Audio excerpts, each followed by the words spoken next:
સુરતમાં વધુ એક સ્વામી વિરુદ્ધ પોલીસ ફરિયાદ નોંધાઈ હોવાનું સામે આવ્યું છે. માધવપ્રિય દાસ સ્વામી અને તેમના ભાઈ સહિત 3 ઇસમો સામે ઉત્તરાણ પોલીસ સ્ટેશનમાં ફરિયાદ નોંધાવા પામી હતી. સુરતમાં અંકલેશ્વરના માધવપ્રિયદાસજી સ્વામી સામે વધુ એક પોલીસ ફરિયાદ નોંધાતા ચકચાર મચી જવા પામી છે. એક વેપારી પાસે તેમના મળતિયા મારફતે પઠાણી ઉઘરાણી કરવામાં આવતી હતી. લેબ્રોન મશીનનો સોદો રદ કરી સ્વામી અને બિલ્ડરભાઈએ વેપારી પાસેથી 1.97 કરોડ પડાવી લીધા હતા.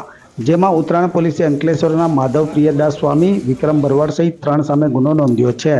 સ્વામીના ભાઈ ગિરીશ ભાલાણાની પોલીસે ધરપકડ કરી છે. આ સ્વામી વિરુદ્ધ રાજકોટમાં પણ જમીનની મેટરમાં ગુનો નોંધાયો છે. વર્ષ 2022માં મે મહિનામાં 2 મશીનો તૈયાર થયા હતા.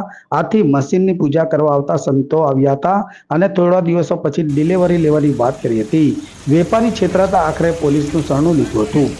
આ કામના ફરિયાદી દિલીપભાઈ કાનાણી જે છે તે લેબ્રોન ડાયમંડ મશીન બનાવવાનું કામ કરે છે. આ કામના જે 2 આરોપી જે છે એ ગિરીશભાઈ અને માધવપ્રિયદાસ સ્વામી, એ બંને આ કામના ફરિયાદીને ત્યાં એમની ફેક્ટરી ત્યાં ઉપર મળેલા અને એમને ત્યાં 5 મશીન એમને ખરીદ કરવા છે એ પ્રમાણે વાત કરીને સોદો નક્કી કરેલો અને એ પછી એમાંથી એમને 3 મશીનનો સોદો રદ કરાવેલો અને એ પછી એ બાકીના 2 મશીનનો પણ સોદો રદ કરાવેલો અને એમને જે એના 1,90,00,000 રૂપિયા આપેલા હતા એ બદલીમાં એમને એમની પાસેથી વધારાના 1,97,50,000 રૂપિયા એમને વધારે લીધા.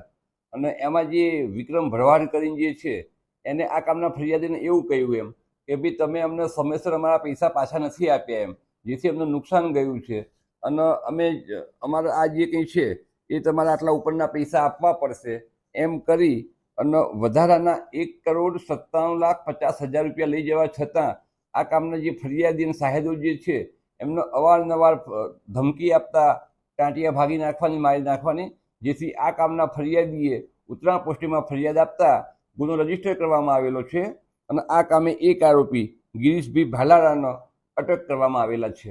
આરોપીમાં કોણ કોણ છે, તેમનું બેકગ્રાઉન્ડ શું છે?